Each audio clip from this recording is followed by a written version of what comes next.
بسم اللہ الرحمن الرحیم. خبر شامل کرتے ہیں شہباز پور سے. 4 مرتبہ MP منتخب ہونے والا چودھری عبداللہ یوسف اپنے علاقے لالہ چک اور شہباز پور کے نکاسی آب کا مسئلہ حل نہ کرا سکا. آہر اجنالہ سے چودھری سعادت نواز اور MP حسین الہی کی مداخلت ہی کام آئی. اہل علاقہ چودھری نصیر احمد، نمبردار ظہیر احمد اور چودھری سعید کی کال پر چودھری حسین الہی ایکشن میں آئے اور ضلعی انتظامیہ کو متحرک کیا اور کہا کہ جہاں پر رکاوٹ ہے دور کی جائے. چودھری حسین الہی نے نیشنل ڈیزاسٹر مینجمنٹ کو بھی احکامات جاری کیے اور متعلقہ اتھارٹیز، AC اور دوسرے تمام اداروں کو کہا کہ علاقے کو فی الفور کلیئر کیا جائے.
پانی کا مزید کسی صاحب اندر لالہ چک کے دیکھنے جا رہے ہیں.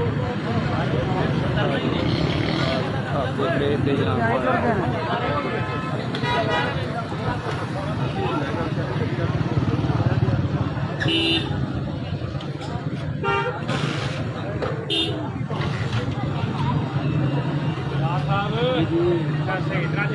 صحیح جناب، آ رہے ہیں جناب.